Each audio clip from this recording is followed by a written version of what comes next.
Here in downtown Manhattan at the Samsung's Four Seasons of Hope with NASCAR driver Jimmie Johnson. Jimmie, first of all, it's a pleasure to meet you. Great to meet you. You're a California guy. What are you doing in New York? Yeah, I obviously moved to North Carolina years back to pursue my career in motorsports. Like an actor would go to California, I was going the other direction, Right. coming to North Carolina.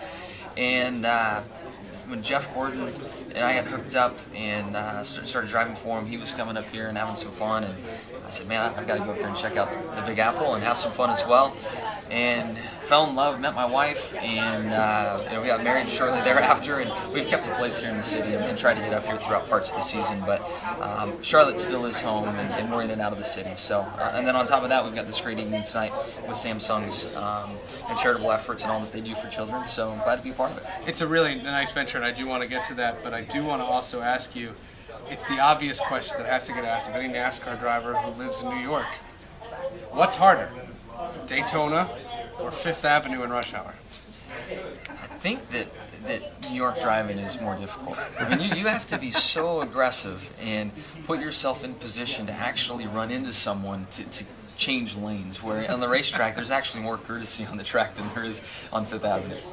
When you get into a circumstance, and let's talk for a second, you're 2009, you couldn't have more accolades and awards, and when you continue to build off great success, what have you found that you've been able to deal with? It's easy when you have a bad competition to be able to improve for the next year. What do you do when you're coming off one of your best years? Yeah, that's tough. I mean, we've had 4 amazing years. To be honest with you, especially with the championships, there's been challenges through each year, but I recognize that this isn't going to last forever. I'm not going to win 15 straight. I certainly want to win 5 straight this year and continue on, and I'll put in that effort each and every year to do everything I can to continue this run, but at some point it's going to happen. The garage area is way too competitive in any pro sport, and you can try to bottle it up and try to make it last, but it's pro sport. Stuff happens. And you look at baseball, football, basketball, any of it, it's tough to keep the run alive. But as long as I know I'm giving 100%, I know that my team is.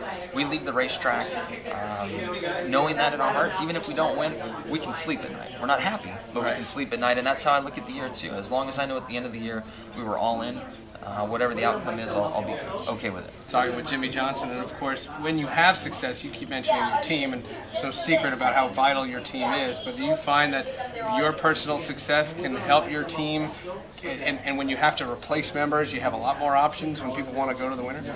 Yeah, I mean, it is, there is a lot of that where it's easy to fill positions, but at the same time, we have seen where over the wall guys, when they come and practice with us, they go through the training program, everything works out, they go to the racetrack, and then they're put under that pressure at that time, and they make mistakes. So yes, it does open doors, but at the same time there's a weird pressure that exists with the championship team that I have seen some negative to that, negative side of that as well.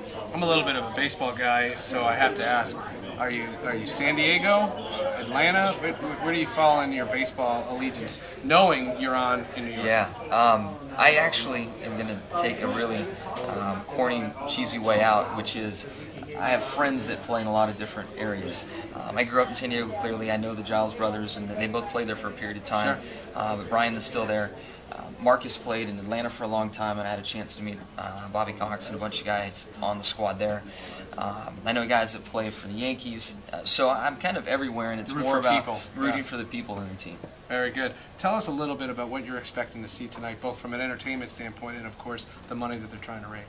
Well, last year I came in with no expectations, just hadn't been to the event before, and I left completely amazed with what Samsung does, how they give back, who is involved, the level of the event. I mean, it really blew my socks off last year. So this time, I've got a smile on my face. I'm eager to see the event, eager to be involved, and looking forward to some good laughs as well. Well, thank you so much for joining us, and I know that Samsung really appreciates your appearance here. Absolutely. Thank you. Jimmie Johnson here on ESPNNewYork.com and 1050 ESPN New York.